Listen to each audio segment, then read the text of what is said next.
Be advised, the opinions and views of the hosts and guests do not reflect those of the station.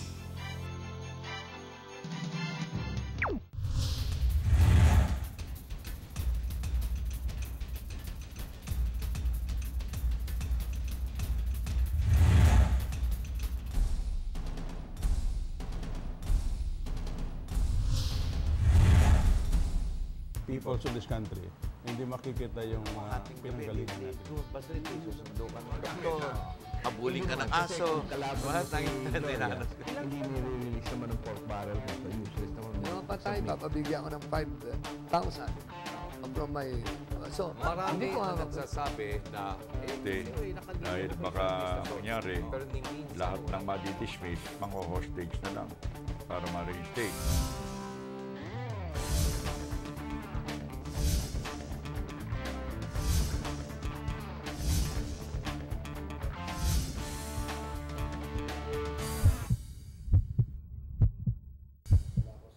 Magandang gabi po, aking mga minamahal na mga magulang at kapatid. Welcome to our show, Heartbeat Live. I'm your host, Ray Orosa.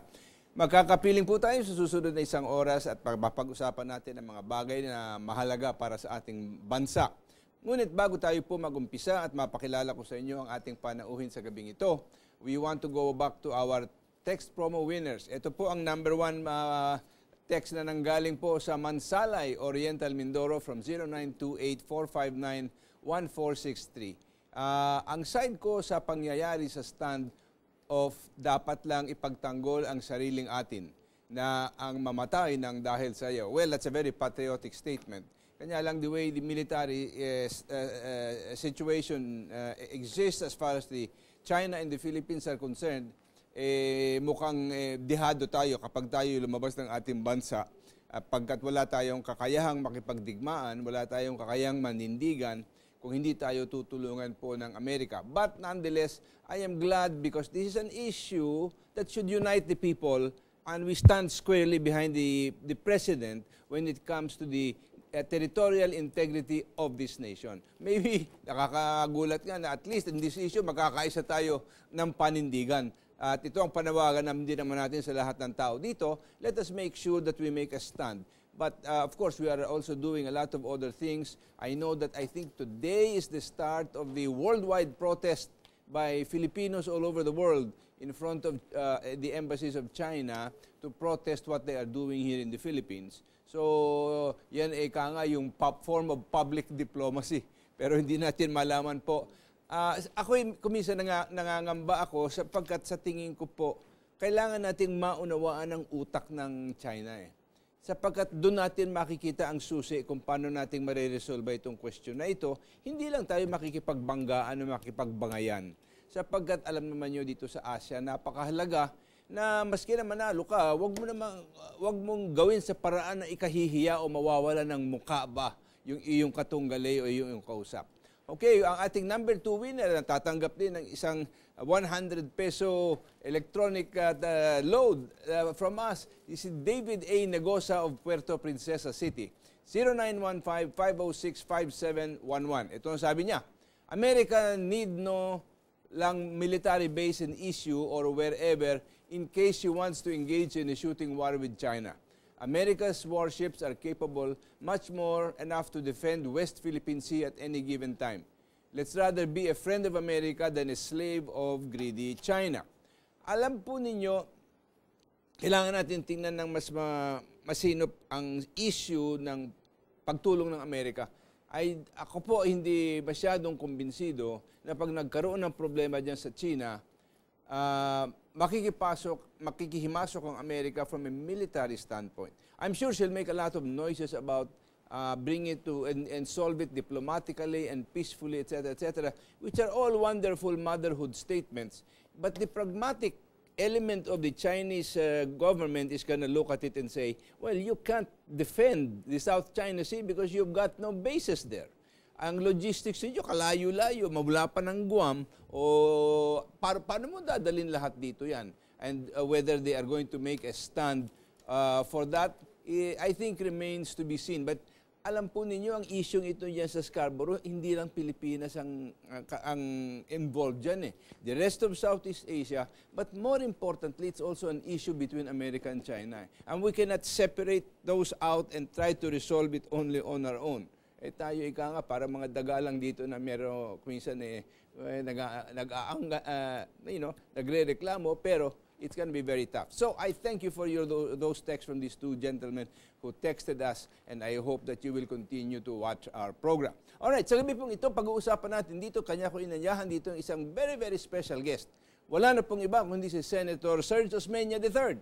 He's here. Welcome, Serge. Thank you for coming again to this program. Thank you for having me again. Alright, we're gonna talk about power. Not military power, but electric power. Can you try to give us a kind of explanation? Bakit? Kasi sinasabi nila, 2 taon ang sinasabi na magkakaroon ng shortage ng power sa Mindanao. Pero wala daw ginawa ang administration ni President Noynoy. Is this a fair statement? Actually, Ray, we warned the people of Mindanao, the congressmen, that they would run short of power in 10 years. When did you warn them? In 2001, when we 2001 passed pa? in the Electric Power Industry Reform Act of which was EPIRA. passed into law, EPIRA, in July 2001, we told them when they asked, exempt po naman kami for 10 years up to 2011. What did they want an exemption from? Exemption Bakit from gusto the nila? exemption from the privatization mandate of the EPIRA. Sapagkat kulang na kulang ang pera ng gobyerno. Alam mo naman yan, we cannot pay the salaries of our teachers, salaries of our policemen, salaries of our military, plus build all the infrastructure that we need, whether it's ports, airports, power plants, etc. So, ang ginawa po ng World Bank, items kasi yan eh. ang ginawa po ng World Bank, remember, we went through the 1992 power crisis, no? Ang ginawa po ng World Bank, bagong modelo. At ginaya po yung model sa New South Wales, Australia, the United Kingdom, Argentina, and said, this is a model that will work for the Philippines. You do not depend anymore on government to build the plants. Kasi ang ginawa noon, Private sector na lang. private sector, may profit naman yan. So, ginawa ho namin yan sa water. Na? Okay naman ngayon, di ba? Highways. Okay naman ngayon. We tried it now with the airport. So, let private sector develop the infrastructure that they're willing to develop in return for a reasonable profit. Okay. So, by 2001, napanday na ho namin, we were able to nail down the new Electric Power Industry Reform Act. At sinabi namin, okay, from now on, we're inviting the private sector to build the generation plants. Yung distribution, monopoly yun eh. So, regulated yan by the ERC. Let me ask you a very fundamental question. When you privatize what has been done by government, I think it's almost inevitable. Hindi maiiwasan. Tataas ang presyo, sigurado. No, that's not Di totoo? No. Okay. What happened was that we inherited a lot of legacy contracts on the take or pay that the Ramos administration. Yeah, my goodness. That was a terrible thing. Wala tayong magagawa. We were beggars. So sabi nga ni Ramos, we were beggars. We were begging them to come here and build plants right away. Yeah, pero ang So we had nakinabang dito, mga locals, plans to come here at exorbitant Alright. pricing. That's Anyway, terrible. I will tell you something. When Meralco last month signed up a new power supply agreement, say, with a couple of big plants here, yung Masinloc at saka yung Pagbilao, it went from 5 peso and 30 centavos to 4.60. So that's where the competition is starting to come in now, no? All right. So I think it's just a matter of time when we finish off all these contracts, these 20, 25-year contracts. Kailan mo that we matatapos signed. yan? Well, many have already expired. No? Those 10-year contracts have expired. But there are still some 25-year contracts that have not yet. Hindi, okay lang. Okay lang. Ngayon, we have the most sustainable model for power in Asia now because it's not dependent on subsidy. Japan is heavily subsidized, Korea is subsidized, Thailand is subsidized, Malaysia is subsidized, Indonesia is subsidized. Pinapatagal nga yung subsidy doon because they can't afford the $8 billion a year. Nagkakaroon ng riot ngayon doon. Nagagalit ang tao. Kasi sanay na eh. But Indonesia has oil. Namihasa sa subsidy, ano? Indonesia has oil. Thailand is natural gas. Malaysia is natural gas. Japan is rich. Is that the same situation now in Mindanao na pwedeng sabihin, namihasa sila sa subsidy? Because for some reason, hindi sila nagkaroon ng interconnection at ayaw, can you explain to the people? Mag-internet. Ang gobyerno bang ayaw o sila may ayaw? Sila po nag-aayaw. Ang sabi po nila, napakamura ho ng Agos Pulangi. Gusto ninyo sa Visayas na bumili ng power dito sa Mindanao. Sabi ko, hindi naman ganun. Pero pag hindi mag-iisa itong national grid natin, di pag kumulang kayo ng power, saan kayo maghahanap? Oo. So ngayon ho, they're lacking only 200 megawatts peak demand. We have 380 megawatts surplus in the Visayas. Hindi namin maipapadala doon sa kanila sapagkat kinancel yung connection. That should have been started in 2004. It would have been finished by 2008. Who canceled it? Well, the Department of Energy canceled it. Okay. When? In 2004. In 2004. The study was finished already. Okay. What was the reason? Was it because the Mindanaoans were objecting to it? And that was kind of pandering to the political voice of Mindanao? Opo. At least the congressmen and the governors? Yes. The congressmen were complaining about it.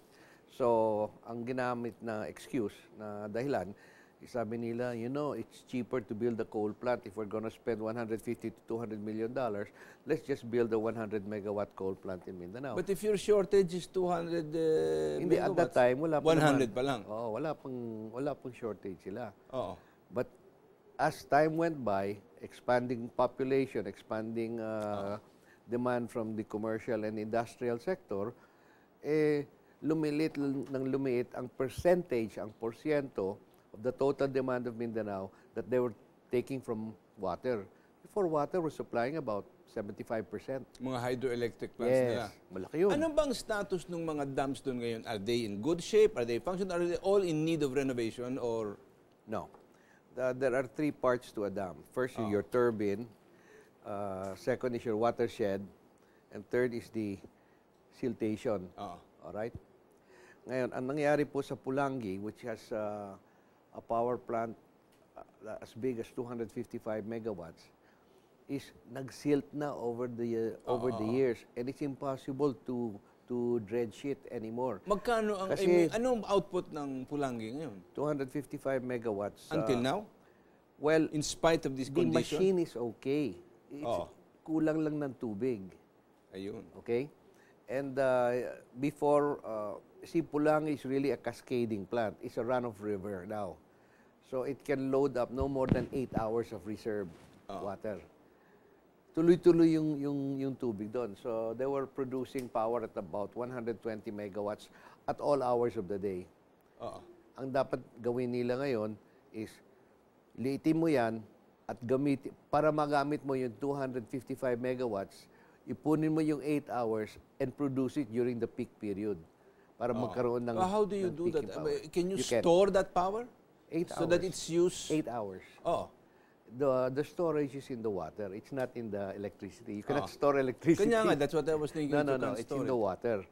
So for 8 hours, you've got that, pero after that, bagsak na ang output. And you load up again for the next day.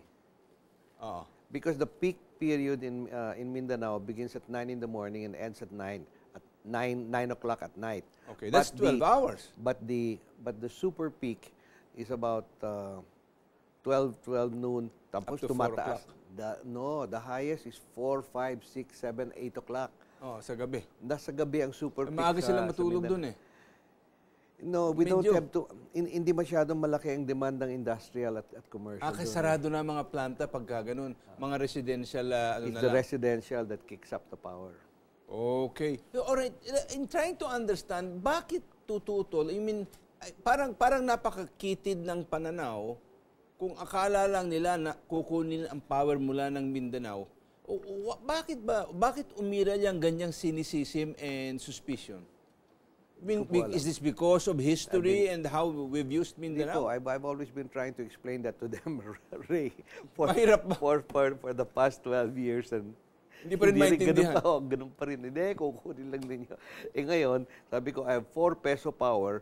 Your excess power now, you're paying 10 pesos. Tingnan mo. Ayaw pa rin makinig. Ayaw pa rin. Hindi, pero ngayon, many of the congressmen already said, okay, we will interconnect. But how long will it take them to build the facilities to interconnect? About if they fast track it? 4 to 5 years. Diyos ko naman, Senator tell you Serge, why. paano naman yan? I will tell you why. Oo. There's only 3 factories in the world that produce this cable, submarine cable. And you have to order in advance. You have to reserve. You have to Pipila stand in ka. line. Yes, because you're not the only ones ordering cable. And there are only 2 ships that can lay out this cable. Lay the cable. And so you have to reserve. Underwater cable, undersea yung cabling Opo. yun. Para ikabit mo na ng Galing Visayas sa hanggang Leyte Visayas. hanggang sa Surigao. It's only about 20 kilometers. Oh, that's not very far. It's In not those very far, terms. but it will cost us But about 400 to 500 million US dollars.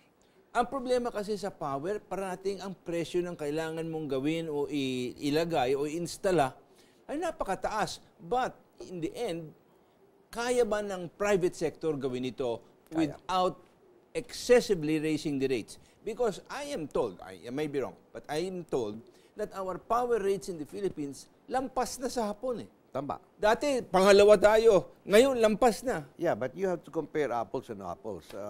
Japan is heavily subsidized.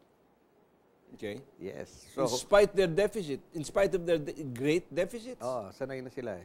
Now, even with the subsidy, we're still a little higher than Japan. Just a little bit. Maybe a peso or something, no?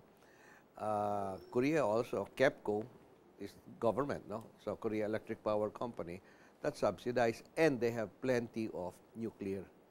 Nuclear is very low. Ang Korea, South Korea ba meron ng nuclear plant? Yeah, malaki. You know, it's funny that now Japan has closed all their nuclear plants and Yes. they intend not to build.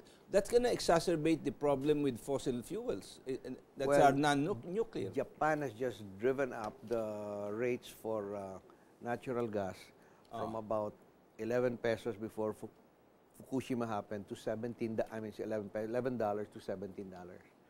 Simply because of the additional demand.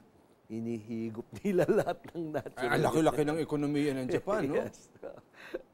Mabuti, meron silang excess sa natural gas plants nila. And so they're really loading it up. Alright, pero anong sitwasyon natin sa Mindanao? Why, you say some governors are now willing, but what is the objection still of the others? Is it the same objection from 10 years ago? Akala po Nahihigupin nila. lang yung power namin. Yes. I mean, in the face of shortages and brownouts in Mindanao, bakit sinasabi pa yun? Anong gusto nila? Magdusa yung mga industriya at mga Ray, mga bahay sa Mindanao? napakahirap i-educate sila. Alam mo bakit? Yung, let's say, yung power nila ngayon na binibili nila sa Napocor, Mindanao, which is still in existence because they would not migrate to the EPIRA, is 3 pesos per kilowatt hour. Okay. That is comprised of 52% of their demand, which is now filled by the water or the hydro plants, at 50 centavos O&M. Operation and maintenance, 50 centavos lang. But the other side of that is that they ordered diesel plants during the Ramos time at 10 pesos. Now, the diesel is only supposed to be a peaking plant. So, nakareserba lang yun. But now, it's being used more and more. It's about almost 17% already. And so, ilang porsyento nang tinaas ng power rates ngayon sa Mindanao because of this shortage? they went from 3 pesos to about 3.80. Okay, what is it doing, for example, here in Manila or in the Visayas? What is what doing? The price, what is the... The grid rate for Luzon is about 5 pesos. That's just for power, not distribution and transmission. And it's 4 pesos in the Visayas. Eh di mas mahal na sila ngayon maski na sa Visayas at saka sa Manila. No, they're about equal to the Visayas already. Okay. But the funny thing is, if they had been connected to Visayas, they would only be at about 3.30 now. Because instead of buying 10 peso power, they're buying 4 peso power. And now they're stuck for the next 2 years at least. At least. With that kind of power. At least. Wala bang remedyo makikita ang Wala. pamahalaan doon? Hindi. Is the government going to insist on letting it be done by the private sector? You cannot build a power plant overnight. You know that. Yeah, I mean, you have 5 years in gestation. 2, 3 years. No, but the issue is, what is the government thinking of doing? Are they going to stick it down the throats of the people in Mindanao or the leaders of Mindanao? No. As far Or as are the they gonna give privatization, no. As far as the privatization of Agus Pulangi, That's still being discussed. What is needed now is where do we get the extra power? Because the most expensive type of power, Ray, is no power. Okay? Pag wala You're kang not kuryente, running your patay ka. business. You're not running. Okay. At Lay kawawa off yung ka ng mga tao mo at lahat Correct. na yan. So, unemployment will increase. At nasisira yung mga equipment nila. Ay, are you telling me? Yeah. Okay. So, first, let's get power wherever we can find it. So, yung mga embedded plants doon, yung mga may private generator, generating set, pinapandara namin. Sabi ko, i-connect ka na sa transmission. Let me ask you a question. In America, if you are able to generate power on your own, and you are able to generate power in excess of your needs, you are able, because you are interconnected, the power company pays you a very clear rate for the excess power that you Depends upon the rate.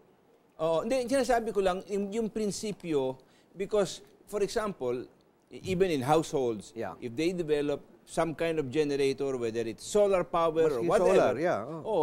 Pero kung kailangan mo, for example, sa bahay mo, 20 megawatts, pero nakaproduce ka ng 5 megawatts, you will get a check for that 5 extra megawatts that you produce.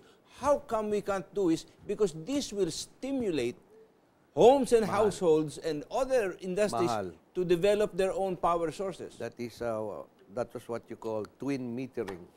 So you put up a solar panel in your house. It costs about 20 to 26 pesos per hour. Yeah, I know. You're gonna sell that to your neighbor. Your neighbor will. No.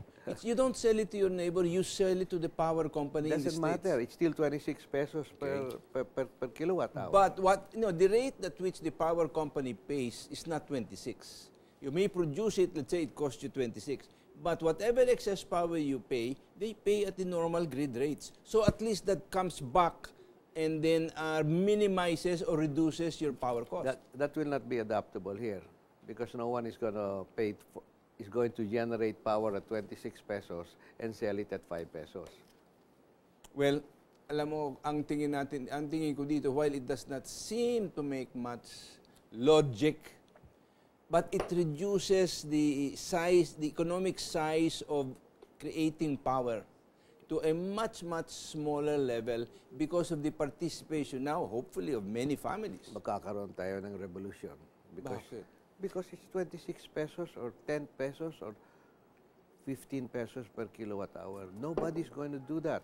You try to get somebody to produce power costing 26 or 20 pesos or 15 pesos and getting paid 5 pesos for it.